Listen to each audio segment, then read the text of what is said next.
ঐ ভাই জেগাটা ল'ব লাগিছিল এবাৰ ঠাণ্ডা দিন পৰিল বুজিছা নাই ঠাণ্ডা দিন পৰিল জেগাটা ল'ব লাগিছিল কি যোৱাবাৰ তোক এটা জেগাত কিনি দিয়া নাছিলে হা যোৱাবাৰ দেখোন তোক এটা জেগাত কিনি দিছে এবাৰ আকৌ লগা হ'লে যোৱাবাৰ জেগাত কিনি দিছে তাক এবাৰ আকৌ লগা হ'লে তাক হে যোৱা বছৰ কেতিয়া দিলে জেগাত কেতিয়া দিছিলি যোৱা বছৰ 2-3 বছৰ আগতে দিছিলো 2-3 বছৰ মানুহ আগতে দিছে দেখোন তই একবাৰ কি ক'লি 2-3 বছৰ আগত নে 2-3 বছৰ আগত নাইনত থাকোঁতে দেখোন লৈ দিছে 2-3 বছৰ আগত তই যেতিয়া নাইনত আছিলি তেতিয়া দেখোন তোক এটা লৈ দিছিলোঁ দেখোন জেকেট এটা মই নাইনত থকা 2-3 বছৰ হৈছিল না এতিয়ালৈকে 2-3 বছৰ হ'ল মই নাইনত থকা কথা ক'ব যেই বছৰ হ'লে মুঠতে নাইনত থাকোঁতে তোক এটা লৈ দিছিলোঁ আৰু ডাঙৰ জেকেট এটা 4-5 বছৰ পিন্ধিব পাৰোঁ নাইনত থাকোঁতে লৈ দিছিলোঁ এটা নাইনত লৈছিলোঁ 9, 10, 11, 12 তাৰপিছতে ডিগ্ৰী 3 বছৰ 7 বছৰ হৈছে 7 বছৰ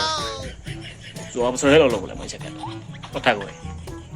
এইবাৰ দেখোন ঠাণ্ডা দিন যাবা হ'লে এতিয়া দেখোন ডিচেম্বৰ দেখোন আজি দেখোন কেই তাৰিখ হ'ল 20 তাৰিখ দেখোন পাৰ হ'লে এতিয়া দেখোন ঠাণ্ডা দিন যাবা হ'লে আহাবাৰ ল'বি একেবাৰে যোৱাবাৰ লৈছে আৰু আহাবাৰ ল'বি আকৌ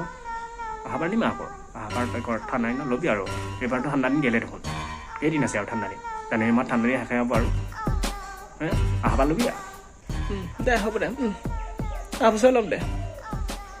বেছি বছৰ হোৱা নাই নহয় যোৱা বছৰ লৈছিলোঁ জেকেটটো নাইনত থাকোঁতে যোৱা বছৰ লৈছিলোঁ এতিয়া মোৰ ডিগ্ৰী কমপ্লিট কৰা হ'ল কিনো আৰু ডিগ্ৰী কমপ্লিট হ'ল আৰু এতিয়া যোৱা বছৰ লৈছিলোঁ আকৌ অহা বছৰ ল'ম আৰু গৰমৰ দিন নল'ম ঠাণ্ডা দিনত অলপ দামটো বেছি হ'ব গৰমৰ দিনত ল'ম জুন জুলাই মাহত এতিয়া অলপ দামটো কমত থাকিব না অহা বছৰ ল'ম অহা বছৰ দিবি আমাক